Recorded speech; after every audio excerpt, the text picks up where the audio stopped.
huge announcement, guys. We are doing a live show on KO this Sunday from 2:45 till 3:45. We'll be at KO Stadium doing the live show in that corporate box whilst overlooking the field. But that show is going to be live streamed on KO, so set your alarms right now. Make sure to tune in, guys, because we want to show KO what the bloke community is all about, baby. Make it a big deal. Make it highly viewed so that we can do more live shows like this on KO and get big guests that are Origin stars on it. Welcome to the Captain's Run with Cameron Smith. SEN 1170 in Sydney, SEN Q 693 Brisbane, SEN 620 on the Gold Coast. Or listen live on the SEN app. Download the SEN app at the App Store or Google Play Store. Listeners, belatedly, they can tune into the podcast belatedly on Spotify or Apple. And give us a follow on Instagram, SEN League, TikTok, all of the different social media apps. Huge show today. We're breaking down all the recent news in league. We'll talk about the Bunnies, the Dolphins. We'll talk about the review round one. We'll talk about basically the huge clashes coming up this week. Plus, we've got the great Scotty Drinkwater coming on the show and Tai Tuivasa, the big names. They've given us the big names this week, Smithy.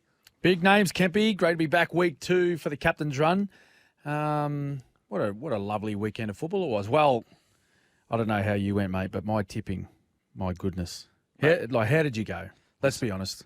I want to be honest. My opinion is this. Yep. If you went well in tipping this week, you don't know rugby league. That's my opinion. You actually don't know what you're talking about? Yeah. Because what the hell? And I need to say that because otherwise my credibility comes into question because I was absolutely disgraceful at tipping this weekend. Yeah. No, I was too. Or you've jagged a few or like a couple of my kids, we've got our little family tipping system.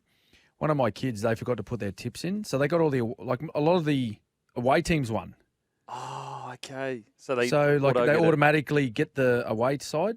Oh, wow. So they picked up like 5, I think, or 6 out of the 8. It's just, anyway, I was a little bit dirty, but, I'm a competitor. I haven't seen it really spoken about much in the league circles, but isn't it a good sign for rugby league that 6, I think it was either 5 or 6, or maybe 6 of the 8 underdogs won round one. I think that was the case, mate. A lot of the favourites were beaten. So, a few upsets. You'd probably say a few maybe 50-50 calls, but as far as the punters were concerned with the betting, it wasn't the favourites round. I tipped the only 3 I got Cows. I backed Melbourne, and although I was very nervous when they let us know that Cam Munster wasn't playing. And Parramatta. They were the only 3 I got. Mate, I got... Shocking. I got Storm. I backed your boys in. Good man. But if I'm being honest, if I had known Cam Munster wasn't playing, I wouldn't have backed you in. Apologies. Right. So that was just kind of fluky. That's okay. And I got the Cowboys. And I tipped the Titans, but I actually put money on the Dragons to win 13+. So make of that what you will. You were just covering bases, mate. Pretty much. I'll use the excuse that I didn't want to move the markets too much. That's why I didn't say 13+ for the Dragons. I'll use that excuse. Before we, start the show, we would just like to send our condolences to Billy Slater and his family. Lost his brother-in-law, who passed away whilst saving his daughter. Yeah, really, really sad story, this. I found out Monday morning, so this absolute tragedy happened Saturday afternoon up in the Mackay area where Billy's sister, Sheena, and her family live. And they were just out in the water. They live very close to the dam where Ryan tragically passed away. And it's their regular place where they just go for family outings. I rang Billy and spoke with him, and he just said, "Look, it's just absolutely tragic circumstances given the situation. It's somewhere that they spent a lot of time with the kids growing up. They got 4 little girls, and it was just they were out in the water, and just a sequence of events really led to." Ryan and his eldest daughter falling in the water, and unfortunately, a bit of weather blew up and it blew the boat away from where they'd fallen in the water. The boat couldn't be started, and as heroic efforts really from Ryan in the end, to stay afloat as long as he could to save his daughter, but eventually, he ran out of energy. Some jet skiers come along a little bit later, and I don't know how it was a miracle that the little girl was still afloat. Unfortunately, Ryan went under and subsequently passed away. So really tragic events, and we send our condolences out to Sheena, who is Billy's sister, but the wife of Ryan. Their 4 little girls who have lost their dad, and the entire Craig family up there in Mackay. So, yeah, tragic way to start the show. But, we just want to send our best wishes to everyone involved. Absolutely. Okay, so let's get into the rugby league, shall we? Smithy, what did you feel was the grittiest win of the weekend? Oh, grittiest win. Oh, mate, I can't go past Melbourne. I really can't. If you looked at the scoreline purely without seeing the game, you'd probably think, well, geez, that must have been an ordinary 80 minutes of football. But it was actually high quality, high intensity. There's a lot of ball movement from both footy sides. I thought Penrith they were a little bit clumsy at times. Both teams put the ball down, but you expect a little bit more from the Panthers. Now, maybe I spoke about this last week, Kempy, in our show, that there might be a little bit of a hangover, a bit of fatigue coming back from the north of England, but there was a little bit of time to get over it. They certainly weren't at their best, I must admit. Although, you can't take anything away from Melbourne, particularly their goal line defence. Now, in the second half alone, I think it was just in the second half, the Penrith Panthers had 7 sets full sets inside the Melbourne 20-metre zone. So it's 42 tackles that Melbourne had to make on their try line. Now, how many times do you see Penrith, be stopped from that range? Very, very, very, very rarely. I think this is the only time they've been held scoreless since 2022, and that was actually against Melbourne. But in that particular game, I think they'd rested about 11 players leading into the final series of that year. But I think most definitely that's the grittiest effort. We've seen plenty of other teams with better performances, but as far as, digging in and really winning a game, probably when they shouldn't have, I think you can't go past the Storm. Yeah, it was an incredible gritty win, and that record, it's got to be as good as any record in rugby league, the 22, 23 years, round one. I was thinking about it over the weekend, and I think obviously this isn't a factor or anything, but it's a real measurement of if Bellamy can get full control over the training methods, the preseason, everything like that, where he has full control. Because obviously in season you lose a lot of control as a coach. It just things happen and whatever. Whereas I think that it's real good. It's strong evidence to suggest if Bellamy can be given good control over his squad, know who's going to be there for that game, etc. He's probably the best coach ever to ever do it. Yeah, I think so. And mate, what happens in round one with Melbourne is just, mate, they're extremely fit. Even if they don't come out and play their best footy, they're always well prepared physically, which I think that was. There's no other reason why they were able to get that done the other night. Given the amount of ball that Penrith had, though, Penrith had plenty of opportunities to win that match and put them away, but they just couldn't. There was always someone there with that desperate last tackle, or plenty of times that Penrith were able to get overlaps on the Melbourne Storm, get outside their wingers, but then you had someone looping around the back and making that last little ditch effort to make a tackle in the corner. So, and particularly when you're taking out a couple of big names. Now, they knew Nelson Asofa-Solomona wasn't going to be there, but a late sort of scratching of Cam Munster as well. I think a lot of people thought, well, that's just going to be too hard for Melbourne. But they keep the streak alive, mate. That's 22 years that they haven't dropped a round one match. And they had a good turnout. It was a great turnout. No AFL in town for that game in Melbourne, so they had a free shot, just league only, and they had a nice crowd there to get that win in front of. Another gritty win I want to talk about, Sharkies. Yes. Wow. Yes. I mean, going over to New Zealand, and they were the fourth best defensive side last year. Best attacking side last year. So we know they can attack. Everyone knows they can attack. But their defence, if there was one game you could look at the Sharkies and say that's a Craig Fitzgibbon coach side, I feel like it was against the Warriors. Yeah, well, if you think back a couple of years ago, mate, where they what did they finish, third or fourth in 2022? I think it was second. Fourth. Second, sorry, yeah. Yeah. Then they went out in straight sets, but let's forget about those two finals matches. But the reason why they finished second was because of their defence. And they defended a lot like what I was just talking about with Melbourne in round one, where they were very, very hard to penetrate their line, particularly when they were defending their try line. A couple of teams scored some sort of longer range tries on them, but when they got down in your end, they just bunkered down. They bunkered down and made themselves really hard to score against. So the way they went across there and the way they went about winning that match was really impressive. Maybe they were listening to my comments last week when I said, they might slide.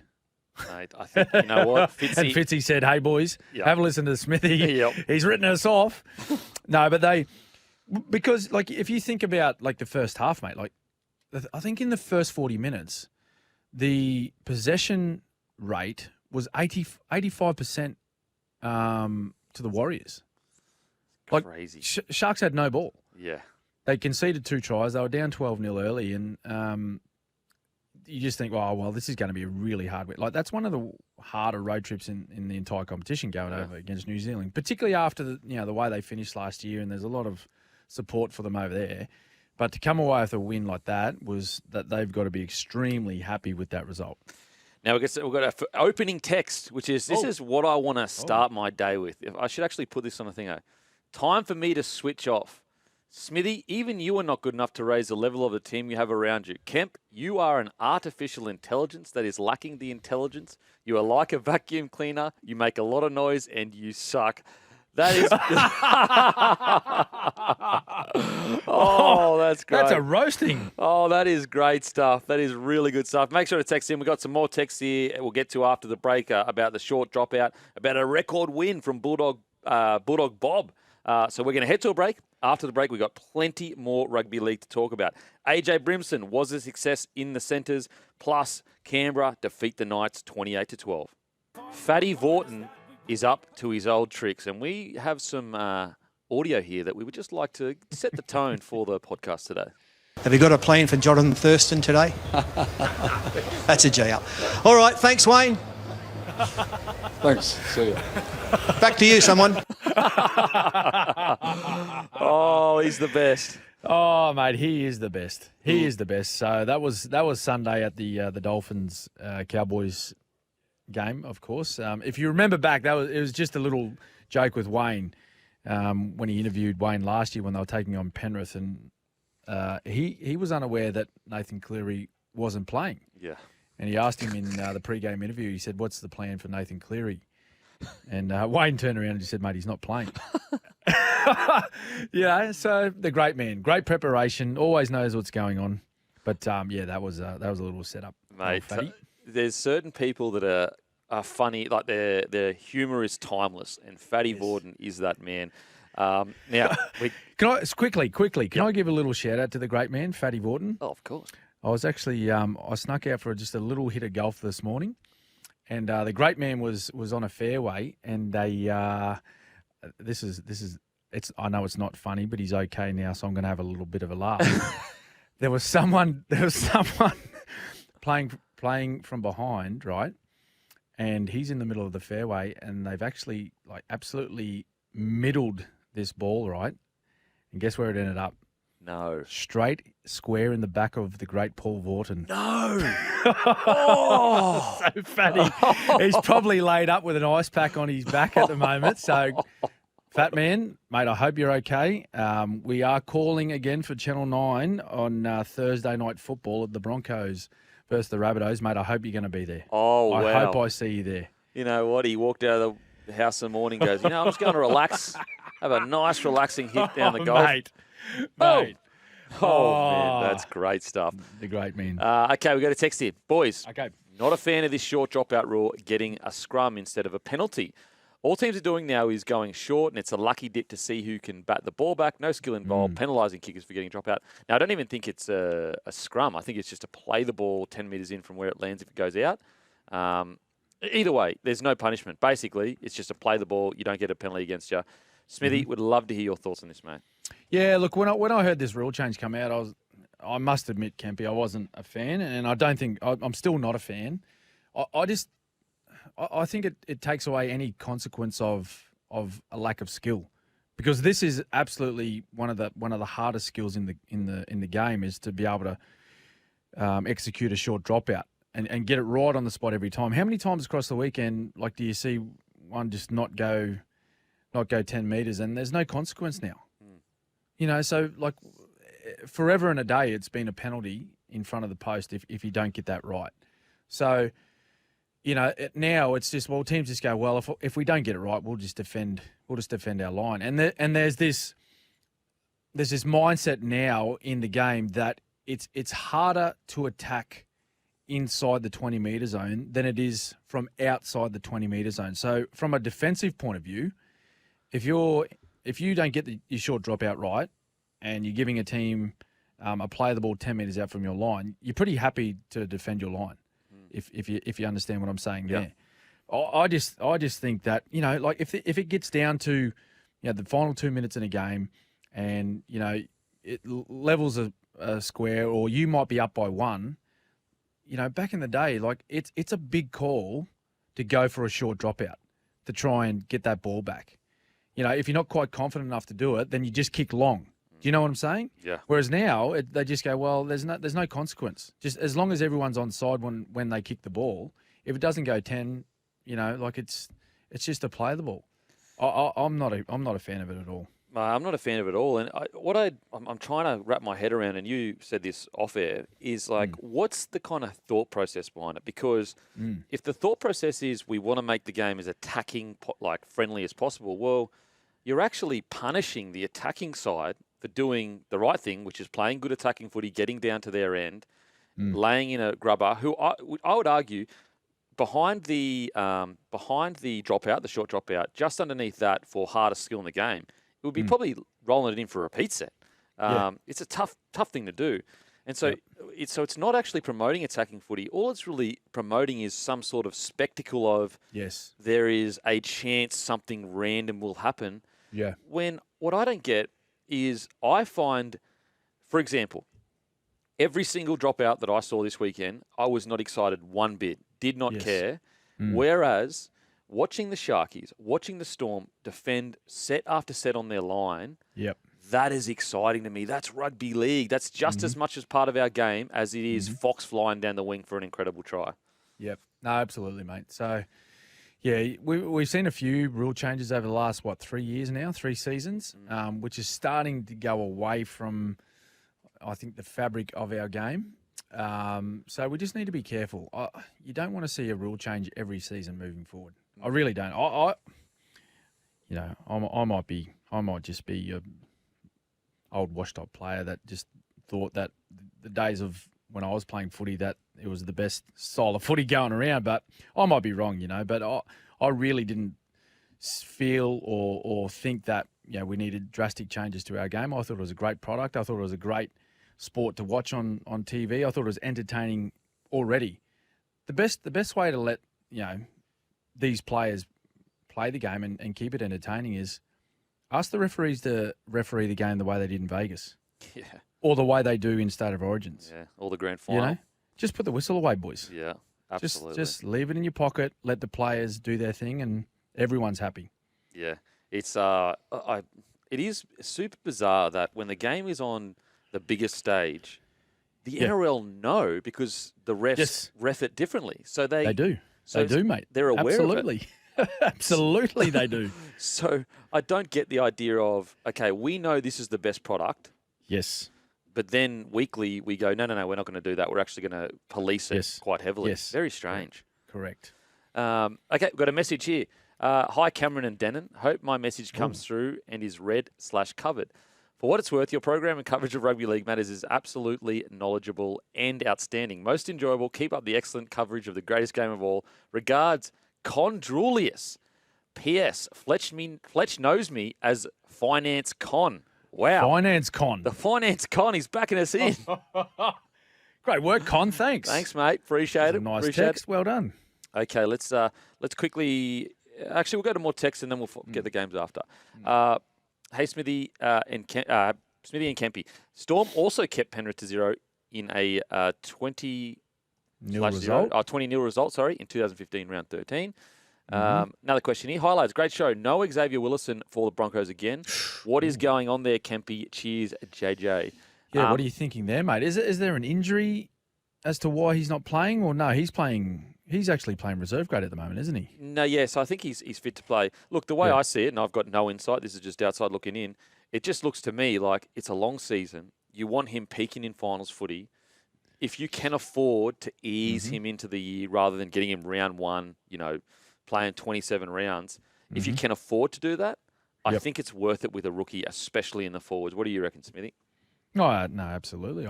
I agree with you. But he is a wonderful young player. Yeah. Like he stands at 2 meters tall, I think. 2 meters. He's only 21. He's 115 kilos, Kempy. Moves well too. So at some stage, I think Kevy's going to have to unleash him.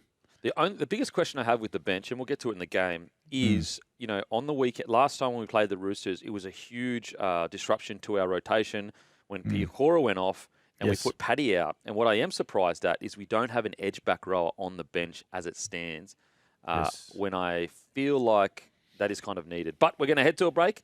After the break, we've got plenty more rugby league talk about. We've got Canberra defeating the Knights. Later on the show, we've got the great Scotty Drinkwater plus Tai Tuivasa joins us for a chat. Welcome back to the Captain's Run with Cameron Smith. Make sure to text in 0457 736 736. Quick little text here from Chase. He believes it's reduced high-speed, long run-up collisions if the ball is kicked shorter, less collision. I don't know if I agree with that respectfully, obviously, because obviously we still have kickoffs and we've also still got kick returns, and also dropouts. They're not notoriously known for really intense front rowers running it straight. Obviously, you can find your exception, but usually they're trying to get to a point in the field to get a quick play of the ball. Smithy, thoughts on that? Yeah, no, completely agree, mate. I think the dropout return is more around finding a particular spot on the field where they want to set up from and start running their set plays, because most teams want to attack, right, off play two. Whereas in a kickoff, you're trying to make as much yards as possible and trying to return the ball as hard as you can, really, just to try and get away from your own try line. So I do agree with you there, but I don't think it's trying to reduce the high impact tackles. All righty, let's get into Canberra. Defeat the Knights, and we've got some audio. Hudson Young was sent to the bin for an off-the-ball hit on Ponga. Have a listen. Oh, what about the shoulder charge too from Hudson Young, if you don't mind? Yeah, I think we've just seen that for the first time. So let's make sure here that Hudson Young can effectively get put on report maybe. That's late and potentially a bit high from Hudson Young. Here we go. He's going to get caught out, is he? He's got to get this out of his game, Hudson Young. Seriously. Oh, that's 10 in the bin. I agree with that, Joel. And we've got the referee now talking to Hudson Young. He's looking around like, well, what have I done? Hudson, you've put a pumpkin on your head. You're about to let your team down, and you're going to get sent for 10 in the bin. And you're probably going to lead the first try to Newcastle. It is moronic what you've just done. There you go. Wow, they didn't miss, that's for sure. Holy. That'll get that was Jolie Kane and Brett Camorley, I think. Wow. Calling that. Yeah, got right into him. Look, what I am surprised with, Smithy, mate, this is 10 in the bin even before all the rule changes. He shoulder charged his head off the ball about 3 seconds late. And he avoided suspension. Yeah. I think he what did he cop a fine, I think. Yeah, which is fine. Yeah. I like that. What do you think, mate? Yeah, no, well, it was hard to see in live on the go, but when the replay showed, it was avoidable. That's what it was. Yeah. It was completely avoidable. I know Hudson Young was following the ball. He was chasing back, but he's completely avoidable. I know he sort of you could say he could mount an argument to say that he was bracing because Ponga ended up in front of him, but he got him. He got him flush on the chin, and he could have avoided it. That's the main thing. Yeah, he could have run around. He could have done something like put his hands out, and the players know, mate. They're not silly. They know that any high contact now is going to be heavily scrutinised, and you see slaps on the face get put on report now. So if you hit someone in the chin or in the face or in the head, anywhere like that with your shoulder, you're going to be spending time on the sideline. So 10 in the bin is a big punishment. You know what I mean? Like it's the Raiders did a great job to stay in the game and win that one with Hudson Young off the field. But he's copped a $750 fine, I believe, and he'll be available this week. Yeah, the thing is this: if that was his own player in that exact spot, you reckon he hits his chin? I reckon he finds a way to miss him. Yeah, absolutely. I will say though, and look, I'm not excusing it and saying that he should keep it in his game, but I do think like that's a part of Hudson Young's game, as in that aggression, the niggler, and so it's like. I don't want him to completely remove that. I just want him to pick his moments because it's an important part in a forward pack to have a player like that when things get a bit spicy, you've got a guy there to go all the way. Well, he doesn't mind that rough and tumble stuff, right? And in a way, you know, back in the day, he would have been perfect.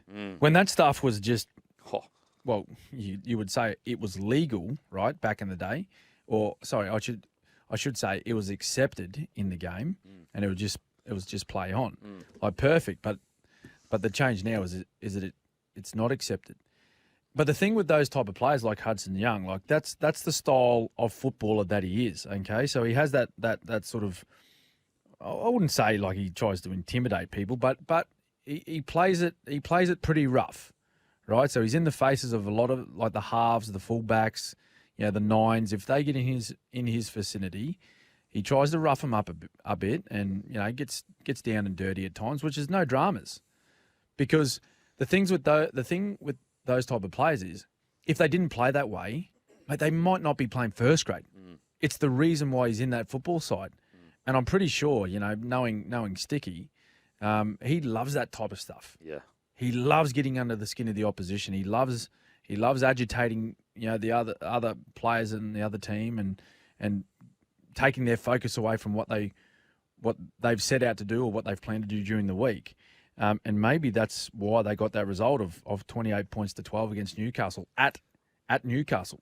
Huge win. I will say Hudson Young is looking the fittest I've seen him look. He looked explosive in contact. Very, very excited for him this year. Yeah. And just another detail on this win, there's a bit of footage going around of some a sign that was put up inside Ricky Stewart and the Raiders changing room. Yes. And I can't say what it says, but the first word starts with F and then it says M. It says, or them.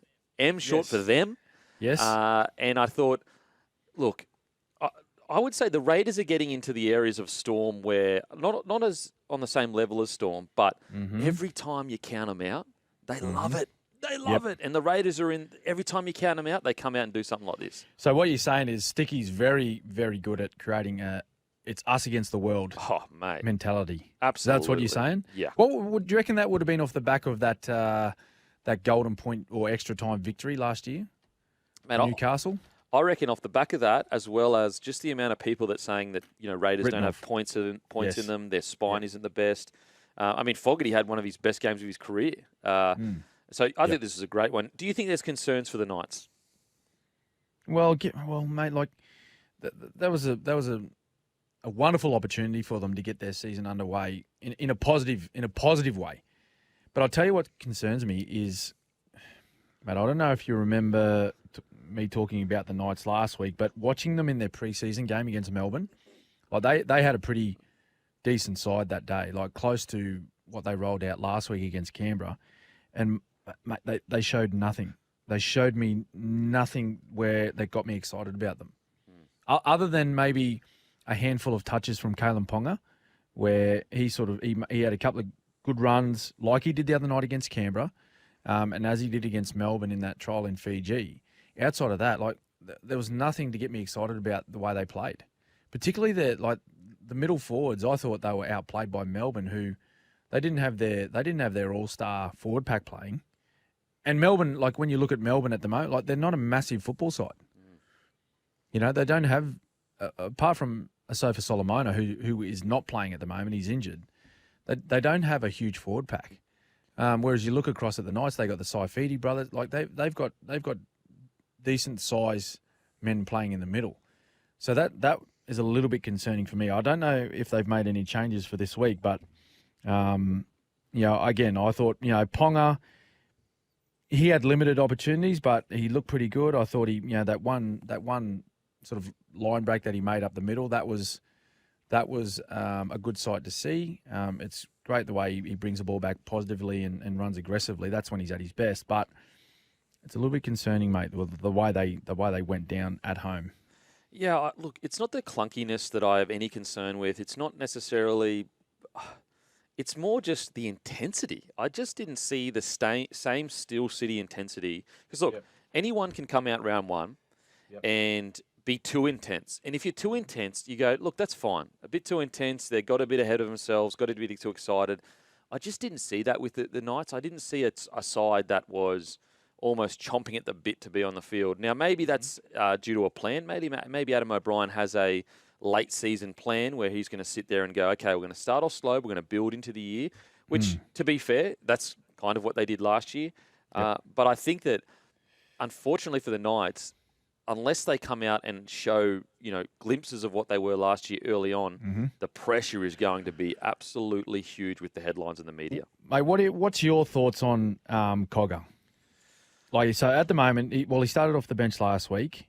He's been named at 14 again. Hastings and Gamble are in the halves. Do you think that's where he stays? Like, are they going to go, no, we're backing these two guys because they did the job for us last year and we're going to continue playing? Or do you think Adam O'Brien is thinking, well, look, it's round one, okay, we'll put that behind us. Wasn't our best performance. We'll give these guys another couple of weeks, and if they don't aim up, well, Cogger goes in.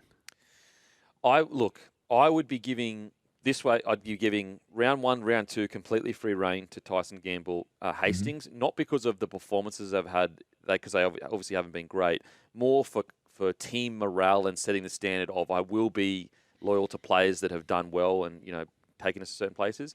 If he goes out, if they both go out again this week and struggle, I would be having conversations with them heading into round three. Then the round three game would almost be the last game that I would be going, there's no way you can get dropped. Then I'd be making a hard and firm decision of where Cogger fits. I'd be giving Cogger at least a month of rugby league. And that's kind of how I would approach it. Just before we go to a break, how would you approach it? Yeah, no, I think give them another couple of weeks. But the thing with that is, Kempy, like they've got a couple of tough ones. So they're on the road this week against the Cowboys. And then they do return home, but they're against the Melbourne Storm. So, that's tough. They're going to have to aim up those two boys in the halves. Ooh, I mean, it's funny. When this signing happened, we all thought, yep, great depth signing, great stuff. Then he goes out and has that grand final performance, and you go, it's almost, as a Knights coach, you almost wish he didn't, because you're like, this just puts more pressure on my situation here. That's right. All right, we're going to head to a break. After the break, we've got plenty more to talk about. We've got the Eels defeating the Bulldogs, some big talking points out of there. We've got the Dragons defeating the Titans, plus plenty more. Beacon Goat, hope you're well. Question for Smithy. The performance of the unheralded Storm Pack without Nelson last week was immense. The criticism levelled at Melbourne's forwards last season, and I was a part of that criticism, where they couldn't go with size and power of the Panthers, yet showed in round one they can. What would have changed? Is it attitude or a change in preseason? Stormy Daniel from Prairie Wood. Oh, I don't think much has changed. I think they performed quite well last year. I think the talk around the Melbourne's forward pack was just purely around their size, and that they struggled to compete against those top tier sides like Broncos and Penrith, which they just seem to get out muscled in those big matches. But I thought they were very good. Again, like they're a hard-working, industrious forward pack. And not having Big Nelson there against guys like Leota and Fisher Harris the other night was super impressive. Like, they held their own. There's no doubt about that. I'll reiterate what I said earlier. I don't think Penrith were anywhere near their best, but that's taking nothing away from Melbourne. They did what they had to do to win the match, and they come away with a really strong 8-point win. So, I'm with you, Stormy. I think you got to take your hats off to the effort and really the defensive performance that the Melbourne side put in. Yeah, I think as well with the Storm, like, I was critical of exactly the size and the explosiveness of them the last couple of years. But I basically always said, that doesn't mean the younger players in this forward pack can't develop into those players. We've got like Trent Leora. He's a relatively young forward that's moved into 13 that was outstanding on the weekend. No, he was very good, mate. Very good. I think he played 60-odd minutes straight. He definitely got to the 60-minute mark, and was really good. I think he was at top 2, I think, in the tackle count. I think he made sort of 34 tackles, had about a dozen hit-ups. So he did a lot of really hard work through the middle. And he's a good size of a kid, but again, like he's only like 22 years of age. Yeah. Well, he's only played a couple of seasons, full seasons, and he's only going to get better. He's obviously made way for Joe Chan, who I thought had some nice touches on the weekend, out and playing in the second row. Son of Alex Chan, of course. So, yeah, look, there's some good signs there for Melbourne, but still feel as though that they're probably one big man short of trying to compete with, those sides like Broncos and like Penrith. I will say, another factor is the simplification of Josh King's game and just making him a front rower because he was pretty much a front rower playing 13 the last couple of years. So, like, these little tweaks, and even Christian Welch coming off the bench and being more of a guy that's kind of trying to change the momentum up with his offloads. Like, these little tweaks, they can go a long, long way. And who knows, by the end of the year, as you said, they might find that guy that is that momentum. Obviously he's not going to be as big as Nelson, but he might be able to create the momentum that Nelson creates. Is there anyone out there as big as Nelson? Oh, my God. I mean, there's a young guy for the Broncos, Takora. He is absolutely gigantic. I think it's Takora. Apologies, I'm getting it wrong. He's a very, he's only a young kid, eh? Is he like 18, He's 19? like 19, 20, and he is an absolute giant. Yuck. Mate, Yuck. Imagine standing in front of those big boys now. Oh. Mate, seriously, that's why I was on the wing, Smithy, for a very short time. Very short time.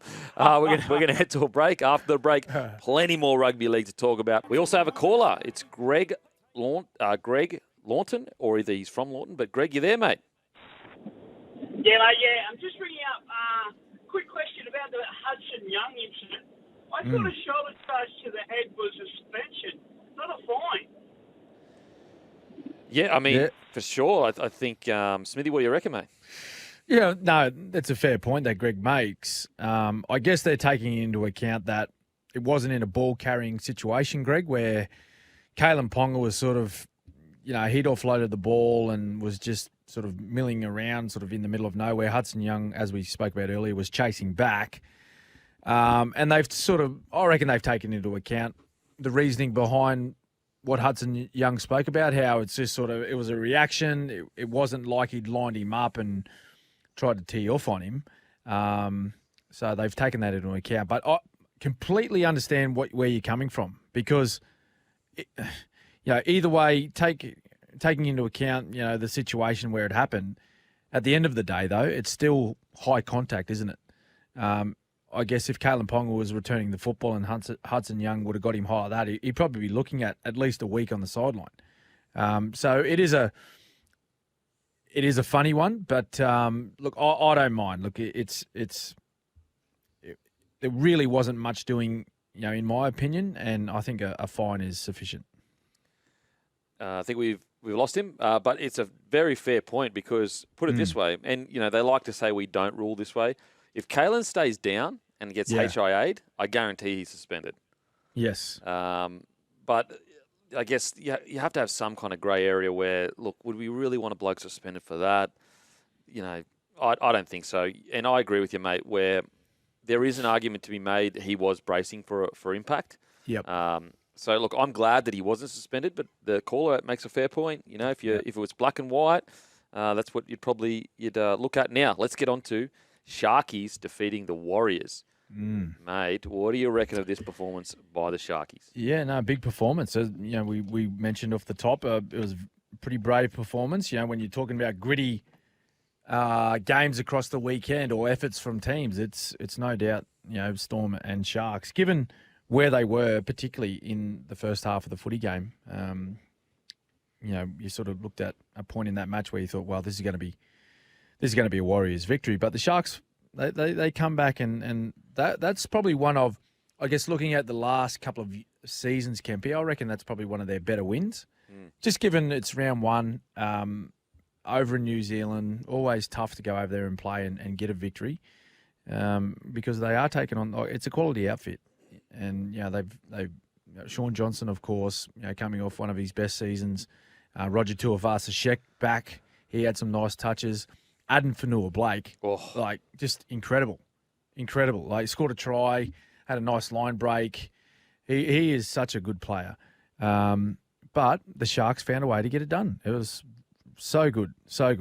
And, it's so cliche, and I'm sure fans are sick of hearing it, but defence wins premierships. It is literally written in stone.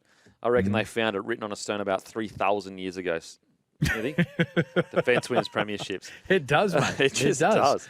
And it's, mate, it's important to start practicing your defence now. Like you don't want to wait till the end and go, oh, look, our defence will click at the end when we need to, like in the big matches. It doesn't work that way. Unfortunately, it doesn't work that way. You need to start building good habits in your game, particularly in your defence, in the early rounds. So then you become accustomed with that style of defence, the systems and the actions of all the players in the game. And so that it just becomes automatic for you. And then you're not reeling at the end of the year thinking, geez, like we're conceding a lot of points here. What do we have to change? It's there already. So that's again that was a really strong performance by the Sharkies and a really tough win. They'll take an enormous amount of confidence out of that. Now the Eels, the Eels defeat the Doggies. Huge talking points out of this. First of all, Bryce Cartwright, unbelievable performance. Big game. Doggies. What are your thoughts on where they are at? Is it stay patient, Doggy fans, or is it there are certain things that you feel could be fixed up pretty quickly? I think stay patient. They've certainly made some good signings from a sort of individual player point of view. Obviously, Critter going across, Salmon being there as well. Some great signings. I just don't know how long Toby Sexton will be staying out of this football side. I haven't yet seen their lineup for this week with their sort of the early teams that have been named. Pretty much same as Yeah, well, Hutchinson's still in the halves, is he? Yeah, so Burton at 6. I don't know. I look at it and go, well, is this where they all want to be, these players? And I know at times, like, it's not where you want to be. It's about where the team needs you to be to make the strongest 17. It's I heard Shane Flanagan talking about this with the Dragons lineup, about Zach Lomax playing on the wing. And him not being overly happy with that, allegedly. That's what we're hearing. But Shane Flanagan said, look, I know that's not his preferred position, but that's him being on the wing makes our stronger 17. And as coach, that's my job. So when I look at that from a Bulldogs point of view, I sort of look at their lineup and go, well, does Stephen Crichton want to be playing in the centres or does he want to be playing fullback?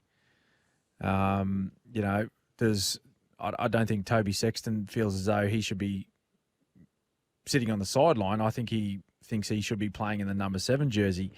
I really do feel that he would make them a better side if he started. And I think Drew Hutchinson, I think he's a great player to have on your interchange bench because he's so versatile. He can play in the halves. You can chuck him in the centres. You could possibly put him in the back row as well because he's quite a big body.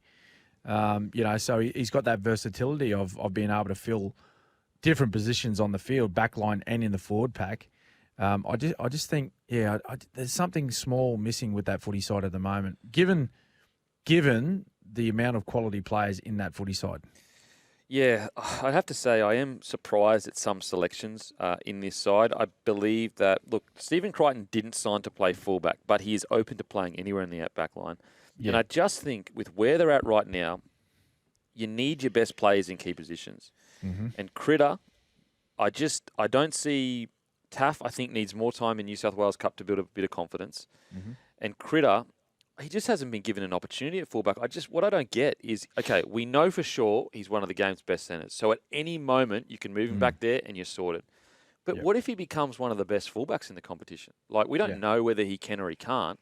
And it's not like there's a replacement sitting there that is so good at fullback that it's worth putting him in the centres. That's what's surprising to me. Also, selections, Connor Tracy brought in on the wing for Addo-Carr when they have a guy like Skelton in reserve grade, who, still has some defensive issues that he needs to sort out. But Connor Tracy, out of all the outside back positions, this is the least one he's closest to. He's more of a centre, a fullback, or a 6. So just a few selection issues that I'm not really sure. I think the Matty Burton situation, I'd love to get some clarity on what he's being told in the game plan. Is he being told to sit on that edge there and not come swing both sides? If that is the case, again, I don't think that's the right move. If it isn't the case, then maybe he should be centre because he does seem more comfortable sitting out on his edge. What do you reckon? Yeah, well, maybe that might be the next change that we see at the Doggies. Is Burton goes to the centres and you see Toby Sexton come in and join Drew Hutchison in the halves. Maybe Drew stays there at 7, or he goes to 6 and Toby goes to 7, and Burton out on an edge, because I don't know. I think that's a lot of questions are raised after, each week after, the Bulldogs play. And you see them sort of everywhere about, is Burton really a 5'8"? Is he better suited to centre? And these are just discussion points, right? That we can talk about. Like, we're not saying at all that there should be a change. That's completely up to Cameron Ciraldo. Like, he knows better than us. He's working with these guys every day, but it gets raised a lot, doesn't it? The Burton situation, playing with the 6 number on his back at the moment, and whether he should be there or should be out in the centres. Well, I personally think, I still think he can be a top tier 6, but I just think that with his skill set, Dally M centre. So if you win Dally M centre, it's basically a confirmation that you are one of the best ball runners in the competition. So why have a guy that can swing both sides just sitting out on an edge when he's literally one of the best ball runners in the NRL? I don't understand how that helps your footy side. And maybe you got systems you want to stick to, but it's like, give him a little bit of a leash to do what he wants. I'm not sure. Yeah, well, there's got to be a method behind the madness, right, of putting him there, because, Cameron Ciraldo's not just going to put him there just because he thinks, just go there, mate, and let's do our best. Like, there's a reason for him to be there at this stage. I just think they look, on paper, they look a lot more a bigger threat with, say, Burton on one side and Crichton on the other. And as you said, mate, they're both really strong ball runners. They're a lot like Joey Manu. So you can have them in your set structures where they're playing right and then they're playing left, and you're setting up plays for them and whatnot. But outside of that, like, they look both like great roaming players. Joseph Manu's got that sort of freedom where he sort of floats on both sides of the both sides of the field. He can play on the right, he can play on the left, he plays up the middle. He finishes the game with 200 plus metres. But whenever he touches the ball, he's always a threat to the opposition. Maybe that's what could happen with the Dogs if Burton was to be moved to one of those centre positions and Toby Sexton comes in. Yep, a lot of questions. With the Eels, I thought they looked outstanding. Absolutely outstanding. What do you think of the Eels? Yeah, no, very good. Great to see him with a first up victory, albeit it's against the Dogs, who look like they're in for a long season. But I agree with your comments about Bryce Cartwright. Scored a double. It looks as though he's been in the game now for quite some time, and we've all seen that outstanding ability. He's got freakish ability, actually. Yeah. To be able to, some of these offloads and passes and a few little plays that he comes up with, where you think, there's not many guys in the competition that could do what he does. But the one thing that he has lacked is consistency. So for all the good things that he's able to produce on the field, he usually comes up with an error as well that matches that quality play that he comes up with.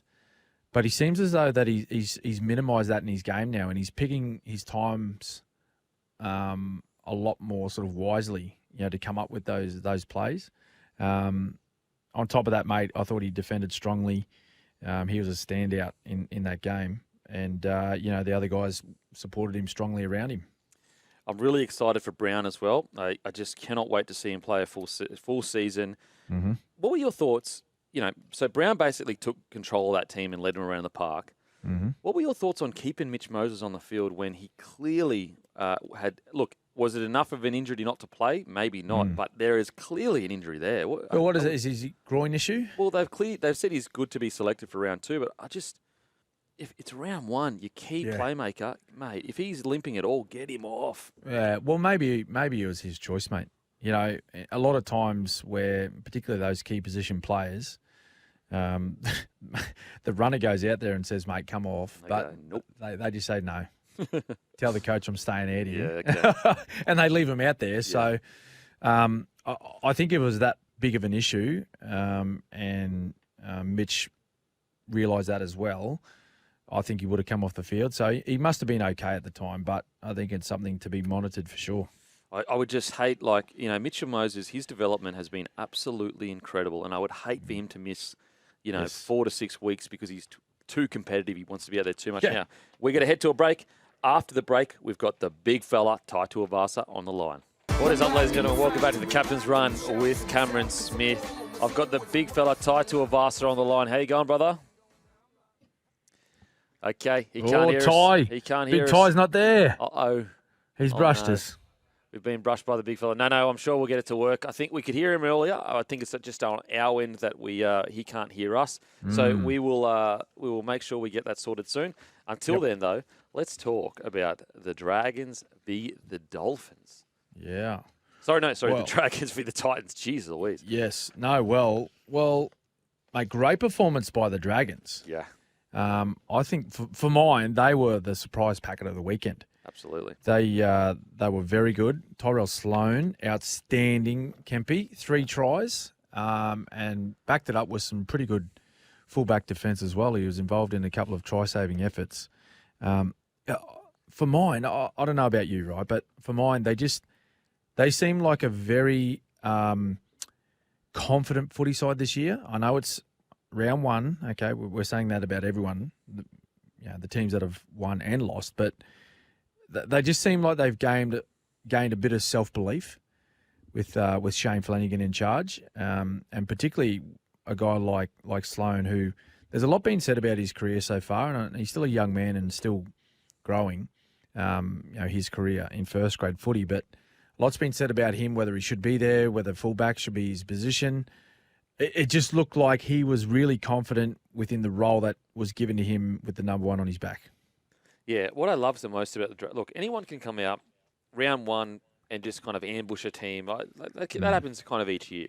But what I was really impressed, and you kind of alluded to it, was they were playing a style of footy that looked like Flanagan style footy. It looked like he'd instilled a DNA in that side where you go, not necessarily you can expect, what they're going to do, but at the very least, everything they do looks on plan, looks like a foundation has been set, whereas on the other side of things, you look at the Titans, that was a very un-Desi-like performance. Well, absolutely. And so it's almost a polar opposite between the two sides.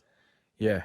And I don't know if you've seen the pictures after the game, but Desi was in the locker room afterwards, and he had some sheets of paper in front of him, and he was looking and pointing at them and pointing at the players. And I just think that it was an ordinary performance, really. That's what I put it down to. Again, part of the reason why I don't think they played that well is because the Dragons were pretty good. They played high tempo and they played with a lot of energy and they were quite clinical.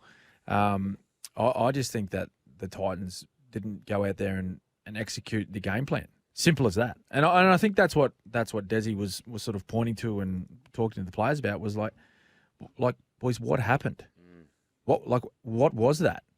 That was nothing that we spoke about. That was nothing like what we'd planned to do. We've had a long preseason. We've spoken about the style of footy we want to play, but we didn't go out there and play it. But Dragons, very good. I know all the Red V fans, they'll be really happy with their footy side and the way they played. Benny Hunt was very busy again. Kyle Flanagan was pretty good. Zach Lomax, right? Interesting one. Yeah. There's lots of chatter out. He didn't want to be on the wing, and that's not my position. And a little bit of sort of grumblings going on down there about if he continues playing on the wing that he doesn't want to be there. But mate, he's gone out and had a career high run meters. So mate, like you've done a great job, Zach. You've had a positive influence on your team's result, and you've played really well. So at times that's just what's needed. It's a team sport, and sometimes not sometimes. It's you got to have that team first mentality.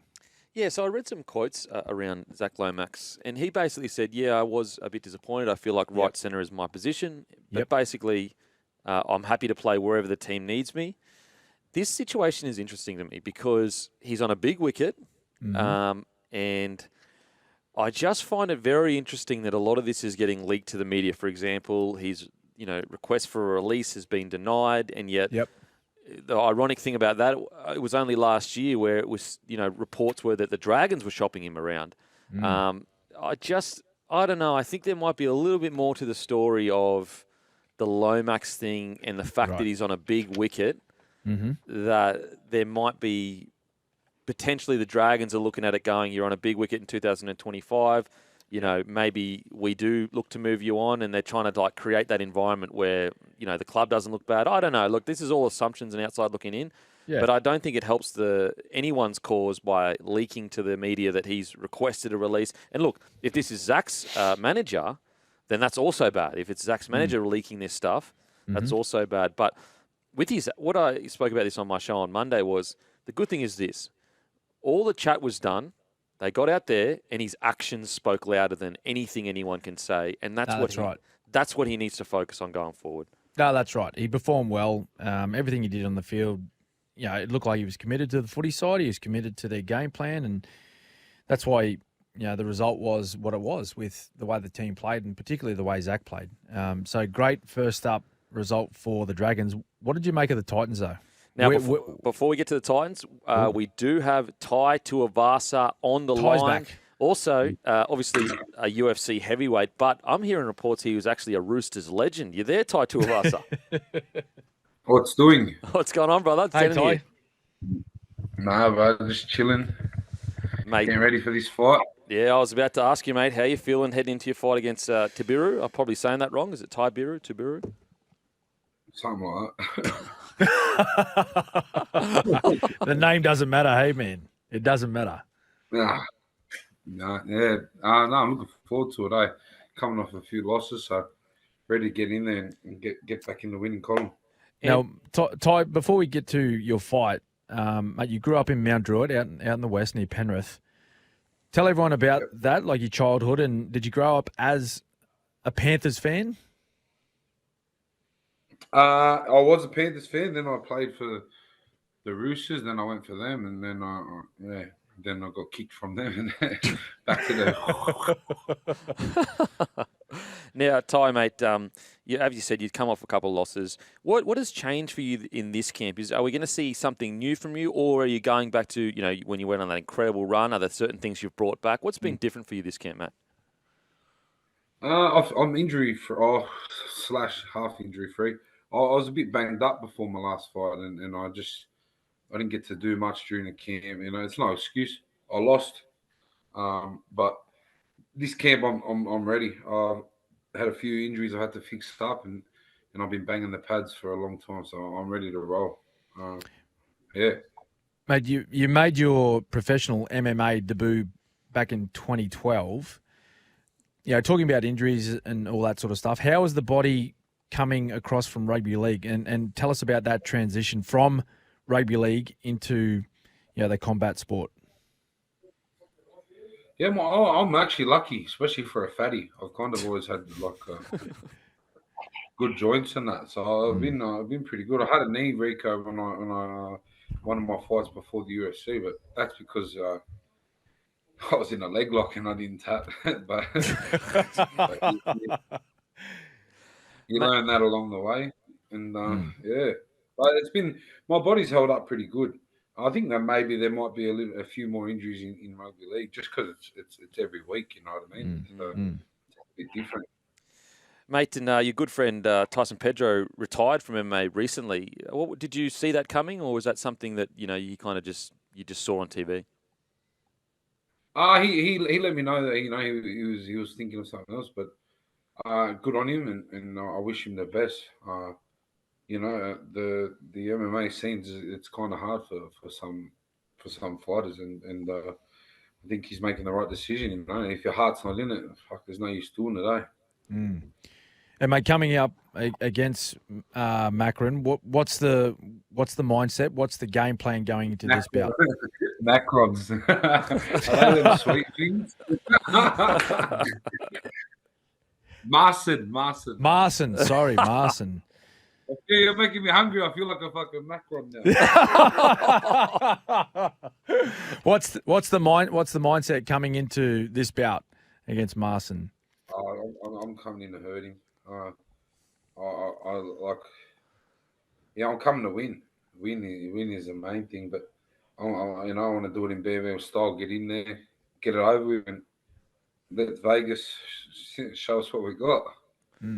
Mate, you've been around for ages, and you're like just superstar, very quickly in your career. But you're actually 30 years old, and in the heavyweights, I know this sounds a bit silly, but that's quite young. Is it a plan to keep fighting for as long as you can, or do you kind of have a 5-year plan or whatever?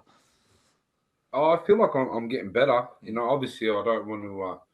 I'm not one of those guys who want to fight forever. I've done a few things outside the cage. Hopefully, I keep doing those things. But I've still got another six years good in me. I feel like I'm just getting better. I feel like I'm becoming more professional at some points. But as a fighter, I'm getting like I said, I'm pretty young, and I feel like I'm wearing into it. And also, mate, your beer, Drink West, how's that going? Yeah, Drink West's going well.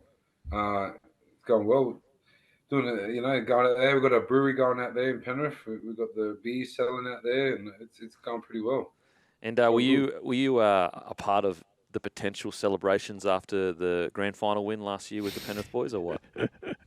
No, I wasn't there, mate. I don't know nothing about that. I know nothing about it. Oh, that's great. That's great. And so, if you are to beat, I'll say Markin, but if you are to beat Marson, I know, you guys fighters don't like to disrespect opponents by looking past them, but I guess is the plan to try to get back in the title run as soon as possible, or is it to build back into that?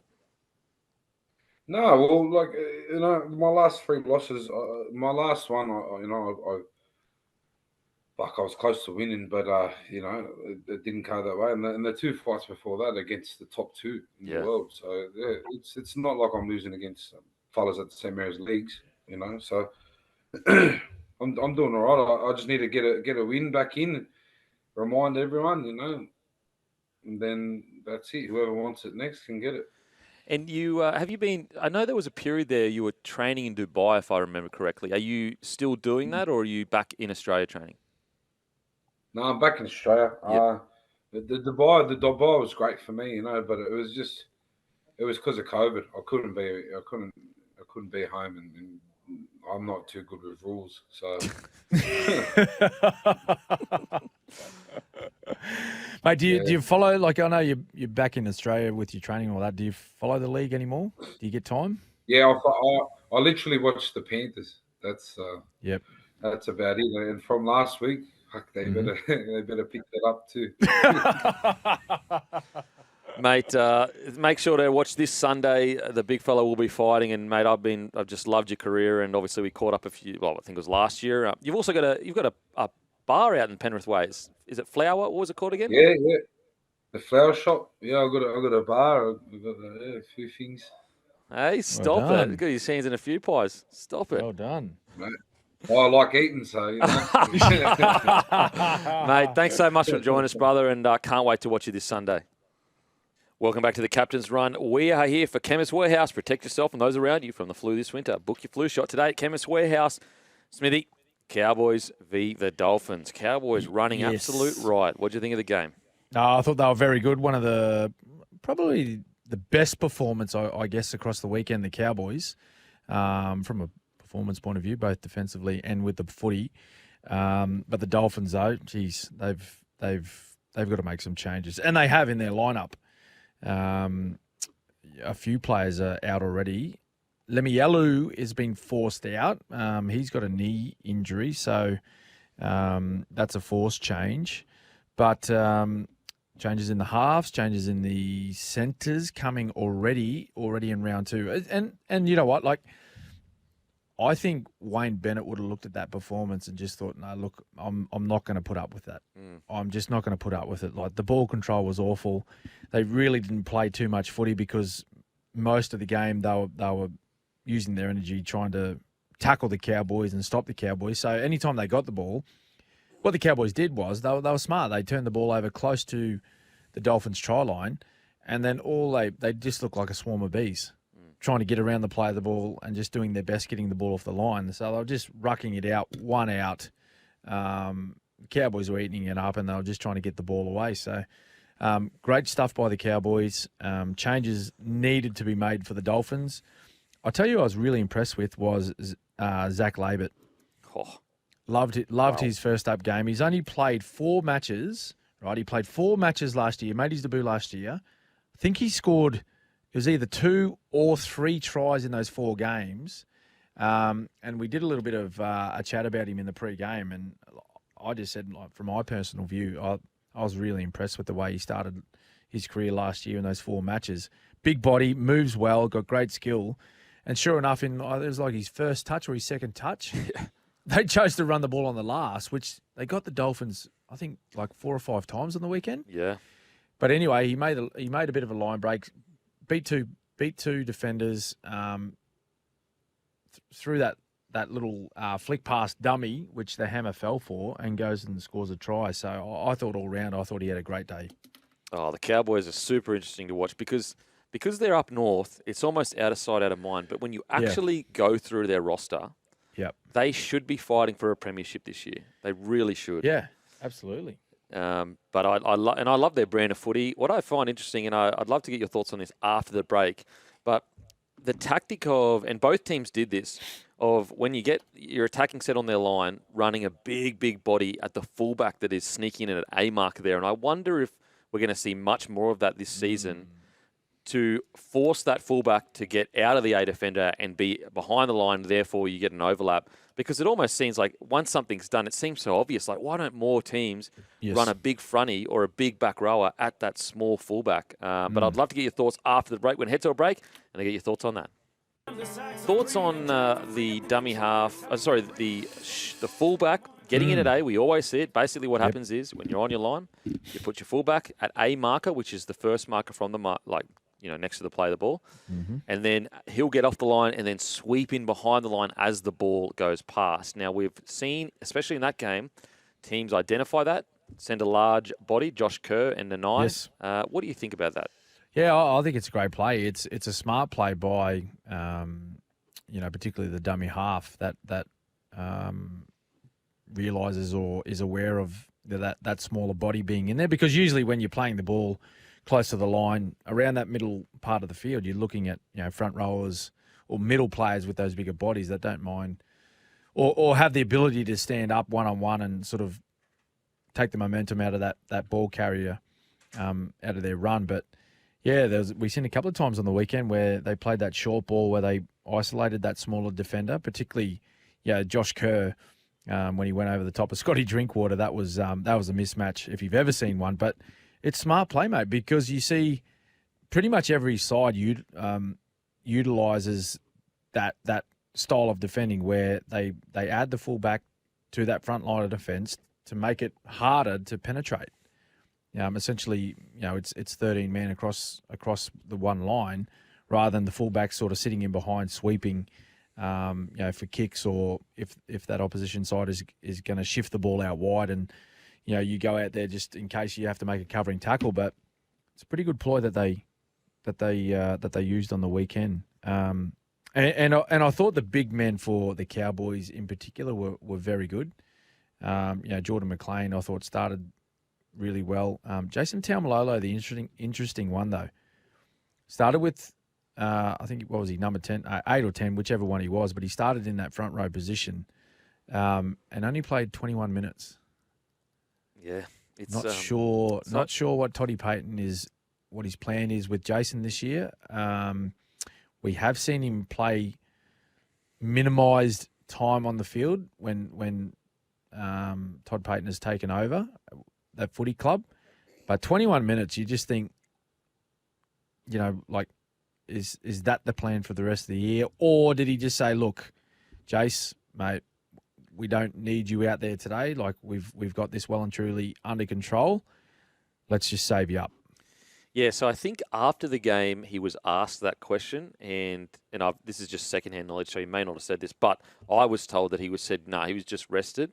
Yep. I guess the question is it's not necessarily an isolated incident. Or there has seemed to be, since Peyton has arrived, always kind of something there, and maybe it's us in the media that's just making things up. I don't know, but it hasn't. There's always just seemed to be not fully clicked. So I don't know what's going to happen this year for them. Yeah. Well, their season that they had in 2022 was pretty good. They went really well that year. They went close to sort of making it to the end.